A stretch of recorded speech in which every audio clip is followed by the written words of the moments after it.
तीसरा कारण क्या हुआ कि हमारे एयरफोर्स की ट्रेनिंग कम है। अब ये क्यों कम है, अब मैं ये समझाता हूँ। जो है रशिया, चाइना, पाकिस्तान और ईरान, इनके जो नुमाइंदे थे उनकी क्लोज डोर मीटिंग हुई है।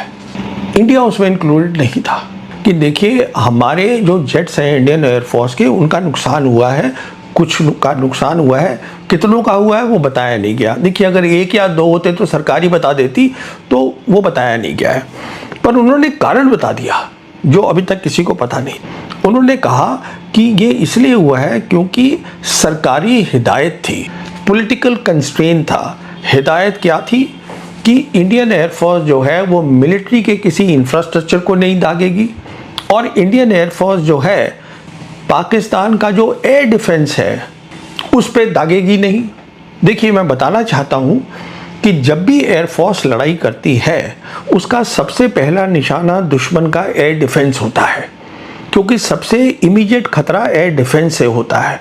उस ऑपरेशन को हम बोलते हैं सीड, जो होता है suppression of enemy air defence.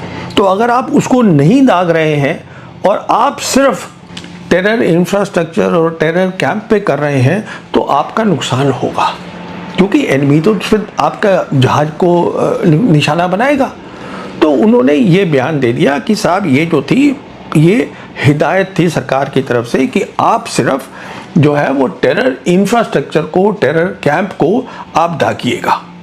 पर ये बात तो हमारे विदेश मंत्री जयशंकर भी बोल चुके हैं कि जो ऑपरेशन सिंदूर में जो हिंदुस्तान को बताया गया था, उनकी सेना को वो ये था और एयरफोर्स को कि आप सिर्फ पाकिस्तान का जो इंफ्रास्ट्रक्चर है, एनिमी इंफ्रास्ट्रक्चर है, कैंप है, लॉन्च पैड है, उनको दागेंगे, क्योंकि हमें बदला लेना था पहलगाम का।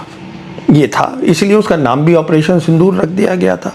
अच्छा, टेरर इंफ्रास्ट्रक्चर आप दागेंगे, ये तो जो अब नए बने हैं मोदी सरकार के अनौपचारिक राजदूत शशि थरूर, तो उन्होंने भी यही बयान दिया है कि जो ऑपरेशन सिंदूर में जो इंडियन एयरफोर्स थी या इंडियन मिलिट्री थी उसको हिदायत थी कि आप सिर्फ जो है टेरर लॉन्च पैड और कैंप्स पे फायर करेंगे। ये गलत है हिदायत, इसको मैं आगे समझाऊंगा। तो ये बात बताई गई, तो ये एक बहुत बड़ी बात हो गई। शिव कुमार ने ये बोल दिया कि साहब कि आप ये नहीं करेंगे। अच्छा, दूसरी तरफ देखिएगा, पाकिस्तान एयरफोर्स पूरी तैयार थी। पाकिस्तान एयरफोर्स अब 2012 से और स्पेशली 2019 से जब हिंदुस्तान की सरकार ने जम्मू कश्मीर से 370 हटाया था, उनकी बहुत ज़्यादा ट्रेनिंग हो रही है चीन की एयरफोर्स के साथ, और बहुत एडवांस ट्रेनिंग कर रहे हैं वो लोग। तो उनकी तैयारी पूरी थी और उन्होंने अपना पूरा वो भी बता दिया हम क्या ट्रेनिंग कर रहे हैं। उसका एक उनकी वो बनाई गई है स्ट्रैटेजी, जिसको वो मल्टी डोमेन ऑपरेशंस कहते हैं, बहुत एडवांस्ड है। तो उनकी तैयारी पूरी थी। अच्छा, तो कहने का मतलब ये है कि अब तीन बातें सामने आ गई। दूसरा कारण था कि पाकिस्तान एयरफोर्स जो थी वो पूरी तैयार थी, चीन के साथ ट्रेनिंग करती थी। चीन का उनके पास J-10C हवाई जहाज था और चीन का PL-15 मिसाइल था। तो ये कॉम्बिनेशन भी बहुत अच्छा साबित हुआ उस लड़ाई के अंदर 6-7 की रात को। तो उनकी तैयारी पूरी थी। ये दूसरा कारण हो गया हमारे नुकसान का। तीसरा कारण क्या हुआ कि हमारे एयरफोर्स की ट्रेनिंग कम है। अब ये क्यों कम है, अब मैं ये समझाता हूँ। देखिए, मोदी सरकार जो है 2014 में आई थी और अक्टूबर 2014 को प्रधानमंत्री ने खुद एक कंबाइंड कमांडर्स कॉन्फ्रेंस को संबोधित किया था। वो एक बहुत इंपॉर्टेंट बात थी जहां उन्होंने ये बता दिया कि थ्रेट में be known but the enemy में बी इनविजिबल। इसका मतलब समझिए, इसका मतलब ये है कि थ्रेट जो है आपको पता है कहां से खतरा है, वो है पाकिस्तान की मिलिट्री से, वो आपको मालूम है। पर आप उस पर ध्यान मत दीजिए, आप एनिमी पे जो आज खड़ा हुआ है सामने वो है टेररिस्ट, उसको दागिए। तो हिदायत क्या थी? हिदायत ये थी कि 2014 में खुद प्रधानमंत्री ने दी कि आप जो है अपना पूरा फोकस, बिल्कुल अपना एम वो है जो आप रखिए टेररिज्म के ऊपर, कि हमें टेररिज्म ख़त्म करना है, आप एनिमी को, पाकिस्तान की मिलिट्री को छोड़िए। देखिए वो वही बात हो गई जो शिव कुमार ने बोली है, वो हिदायत की, ये वहाँ से शुरू होती है। अच्छा, ये एक बड़ी अजीब बात थी जो प्रधानमंत्री ने खुद बोल दी, क्योंकि अब तक क्या हुआ था, जितने भी प्रधानमंत्री हिंदुस्तान के हुए हैं वो दखल अंदाजी नहीं करते हैं कभी उसके अंदर, मिलिट्री के मैटर्स के अंदर वो उसमें नहीं पड़ते हैं। वो जो काम होता है वो रक्षा मंत्री का होता है। तो रक्षा मंत्री क्या करते थे अभी तक, एक ब्रॉड ऑपरेशन डायरेक्टिव देते थे तीनों सेना को। इसका मतलब ये है कि एक आपने हिदायत दे दी कि साहब जो खतरा है हम समझते हैं, मतलब पॉलिटिकल लीडरशिप समझती है खतरा जो है वो मान लीजिए चीन से है, वो पाकिस्तान से, वो बता दिया जाता है। अब इस खतरे का आप कैसे इसको कम करेंगे या इससे लड़ेंगे, ये काम होता है मिलिट्री का, जिसको हम बोलते हैं ऑपरेशनल इंस्ट्रक्शंस। तो रक्षा मंत्री देते थे ऑपरेशनल डायरेक्टिव मोटी मोटी, और फिर फौजों को क्या करना है वो खुद तय करती थी, क्योंकि वो प्रोफेशनल लोग हैं। अभी क्या किया प्रधानमंत्री ने, जब ये इंस्ट्रक्शन दे दी कि आप टेरर पे कंसंट्रेट करिए, पाकिस्तान पे नहीं, पाकिस्तान की फौज पे, तो वो उन्होंने इंस्ट्रक्शन ही खुद दे दी, जो पहले कभी हुआ नहीं है। अच्छा, तो अगर प्रधानमंत्री दे रहे हैं तो बहुत बड़ी बात है, उसको तीनों सेनाओं ने बहुत सीरियसली लिया। और फिर हमने ये भी देखा है कि मोदी जी पहले प्रधानमंत्री हैं जो कि फौज की वर्दी के अंदर कई बार दिखे, कभी किसी प्रधानमंत्री को हमने नहीं देखा।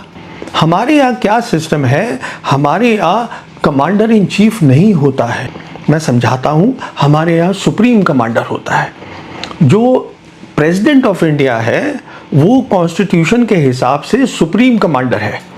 उसका मतलब ये होता है कि लड़ाई होगी या नहीं होगी, इंडिया करेगा कि नहीं करेगा, ये साइन करेगा प्रेसिडेंट ऑफ इंडिया एडवाइस पर कैबिनेट की। मतलब जो कैबिनेट होती है वो सलाह देगी प्रेसिडेंट को, और फिर जो है प्रेसिडेंट उस पर अमल करेगा और उस पर साइन कर दे।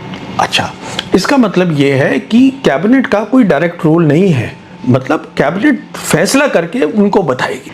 कमांडर इन चीफ अलग चीज़ होती है, जैसे कि अमेरिका के अंदर जो डोनाल्ड ट्रंप है वो कमांडर इन चीफ है, कि वो डायरेक्टली कंट्रोल करते हैं तीनों फौजों को और वो हिदायत देते हैं क्या करेंगे। तो आप समझिए इन दोनों का फ़र्क। तो हमारे यहाँ जो ये है पूरा सिस्टम ही बदल गया है। अच्छा, अब सवाल ये है कि इन्होंने ये हिदायत क्यों दी। मोदी को, सरकार को मोदी जी को खुद किसी ने बताया होगा कि साहब हम क्यों टेरर के ऊपर, हम टेररिस्ट पे पूरा फोकस रखें और हम उस पर ना रखें। देखिए इसकी भी एक कहानी है, इसकी कहानी जाती है 2004 में। पहली चीज़ तो ये कर दी कि ये बता दिया अपनी फौज को कि देखिए फेंस लग गई है, अब जो भी टेररिस्ट इधर आता है हमें उसी से लड़ाई करनी है अपनी अपनी जगह के अंदर, टेरिटरी में। दूसरा क्या हुआ, ये देखिए एक माइंडसेट आ जाता है फौज के अंदर कि भाई मैं डिफेंसिव, मुझे लड़ाई लड़नी है, ऑफेंसिव नहीं लड़नी। उनको लगा कि अब एयरफोर्स को भी कुछ काम करना चाहिए इसी एरिया के अंदर, क्योंकि प्रधानमंत्री ने हिदायत दी है।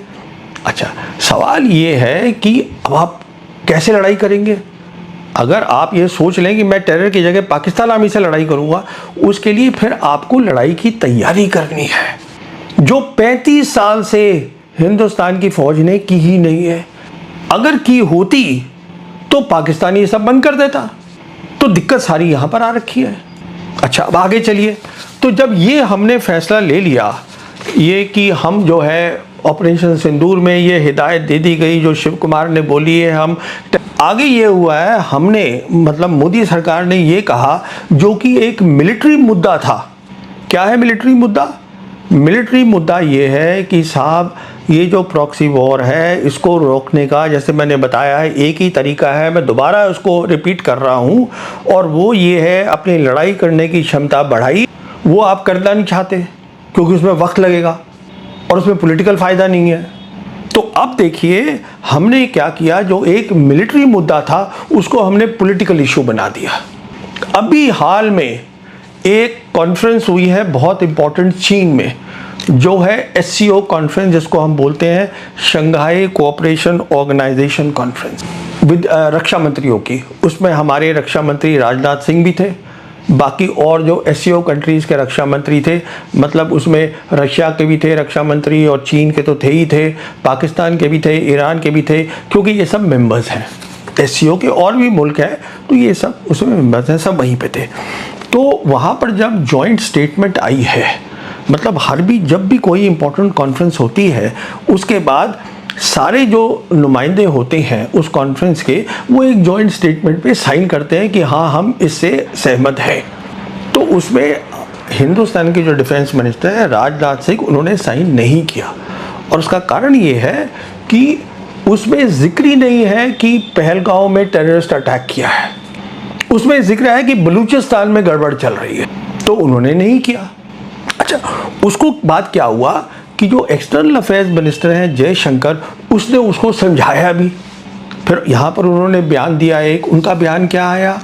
उनका बयान ये आया कि देखिए जो टेररिज्म है वो एक बहुत बड़ा मुद्दा है एससीओ के साथ, ये जो शंघाई कोऑपरेशन ऑर्गेनाइजेशन है उसमें बहुत बड़ा मुद्दा है।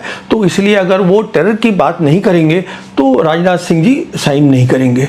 अच्छा, देखिए मैं आपको एक ऑब्जेक्टिव बता रहा हूं, मैं ये नहीं कह रहा हूं किसने क्या गलत किया, वो आप फैसला करिए।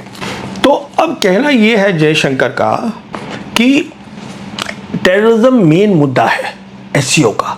सवाल यह है वो नहीं है। वो क्यों नहीं है? क्योंकि एससीओ बना है शंघाई 5 से। 1996 में एक ऑर्गेनाइजेशन बनी थी जिसका नाम शंघाई 5 है, जिसके अंदर चीन, रशिया के अलावा 3 और सेंट्रल एशियन रिपब्लिक्स थे। और उस समय मुद्दा था 3 इश्यूज पर 1996 में। वो था टेररिज्म पे, एक्सट्रीमिज्म पे और सेपरेटिज्म पे, क्योंकि उस समय वो रिक्वायरमेंट थी। फिर 2001 में शंघाई 5 जो है वो बन गया, नया नाम आ गया, एक नई सोच आ गई और वो बना एससीओ, शंघाई कोऑपरेशन ऑर्गेनाइजेशन। नई सोच क्या आई? अच्छा, हिंदुस्तान पाकिस्तान ने एससीओ को ज्वाइन किया है 2017 में। आज एससीओ की सोच क्या है? उनका एक विजन डॉक्यूमेंट है कि हम 2030 तक क्या मुकम्मल करना चाहते हैं, उसको विजन डॉक्यूमेंट बोलते हैं। और उसमें टेररिज्म इशू है, पर वो अहम इशू नहीं है। अहम इशू है कि डेवलपमेंट कैसे हो, कनेक्टिविटी कैसे हो, और एक और कॉन्सेप्ट है इंडिविजिबल सिक्योरिटी। तो वो मैं फिर कभी समझाऊंगा। तो वो कैसे हो, मुद्दे बिल्कुल अलग है। मुद्दे हैं तरक्की की तरफ, मुद्दे हैं डेवलपमेंट की तरफ। तो ये कह देना आज की साहब टेररिज्म मेन इशू है, टेररिज्म वो मेन इशू नहीं है। टेररिज्म सिर्फ एक इशू है। और अगर देखा जाए दुनिया में, जो अमेरिका है जिसमें 9/11 हुआ था, जब उसने कहा था कि टेररिज्म मेन इशू है और दुनिया या हमारे साथ है या हमारे साथ नहीं है, और दुनिया तकसीम हो गई टेररिज्म के ऊपर, आज वो कहाँ है? आज तो अलग मुद्दे हैं एकदम। जियोपॉलिटिक्स बदल रही है, दुनिया बदल रही है। तो वो टेररिज्म जो आप बोल रहे हैं वो दूसरा बोल रहे हैं, फ्रीडम स्ट्रगल है, वो हर जगह यही हो रहा है। तो आपको तैयारी करनी है इस माहौल में लड़ाई की, जिसे कहते हैं हम कन्वेंशनल वॉर। तो वो आप नहीं करना चाहते, क्योंकि वहाँ पर भी एक प्रधानमंत्री ने एक बयान दे दिया 2023 में कि this is not an era of war, कि यहाँ इस माहौल में अब लड़ाई नहीं हुआ करेगी दुनिया के अंदर। सवाल ये, दुनिया में लड़ाई बढ़ गई है, सिर्फ अब लड़ाई आज अलग तरीके की हो गई है। वो क्यों हुई है? वो इसलिए हुई है क्योंकि न्यूक्लियर वेपन्स आ गए हैं। तो अब प्रॉक्सी वॉर्स हो रही हैं, जो यूक्रेन में हो रही है, जो यहाँ हो रही है, मिडिल ईस्ट में हो रही है। तो ये नहीं है कि लड़ाई नहीं हुई है, और आज तो लड़ाई ज़्यादा होगी, क्योंकि ग्लोबल जियोपॉलिटिक्स बदल रही है, दुनिया बदल रही है। पर अब वो स्ट्रेट लड़ाई नहीं है, अब वो प्रॉक्सी वॉर ज़्यादा है। अच्छा, पर चलिए हम बात कर रहे थे एससीओ की, तो मैं थोड़ा आगे निकल गया। तो एससीओ में हमने क्या देखा कि डिफेंस मिनिस्टर राजनाथ सिंह ने साइन नहीं किया, बट बाकी सब ने किया। रशिया के डिफेंस मिनिस्टर ने भी किया। रशिया हमारा बहुत गहरा दोस्त है, उन्होंने भी इस पर साइन कर दिया है। अच्छा, उसके बाद एक खबर ये भी आई कि एससीओ के अंदर जो है रशिया, चाइना, पाकिस्तान और ईरान, इनके जो नुमाइंदे थे उनकी क्लोज डोर मीटिंग हुई है। इंडिया उसमें इंक्लूडेड नहीं था। अब ये बहुत खतरनाक बात है। जिसके बारे में हमें सोचना है। ऐसी क्या बात हो सकती है जिसमें हिंदुस्तान को शामिल नहीं किया जा रहा है? और ये 4 मुल्क जो है जिन्होंने जॉइंट स्टेटमेंट पे भी साइन किया है, तो ऐसा उसमें क्या हो रहा है, हमें क्यों नहीं शामिल किया गया? कहने का मतलब ये है, जब आप बड़ी पिक्चर देखेंगे तो मैं 2 बातें बोलना चाहता हूँ जिसको हमें ठीक करना है। पहली बात बोलना चाहता हूँ कि 2014 से जो हमारी लड़ाई लड़ने की क्षमता है, जो हमारी मिलिट्री पावर है, वो बढ़ी नहीं है, वो कमज़ोर हो गई है, क्योंकि जो हमें करना चाहिए था वो हम नहीं कर रहे हैं। और दूसरी बात मैं क्या कहना चाहता हूँ एससीओ के हवाले से, कि हम क्यों अपने आप को अलग कर रहे हैं दुनिया से। ये हमारे साथ हैं लोग, ये ग्लोबल साउथ के हैं, हमें ब्रिक्स के अंदर पूरा बैठना है, खड़ा दिखना है, एससीओ में खड़ा दिखना है। अमेरिका और वेस्ट के साथ खड़ा नहीं दिखना है हमको, इनके साथ ज़्यादा दिखना है। तो मैं ये 2 बातें कहना चाहता था।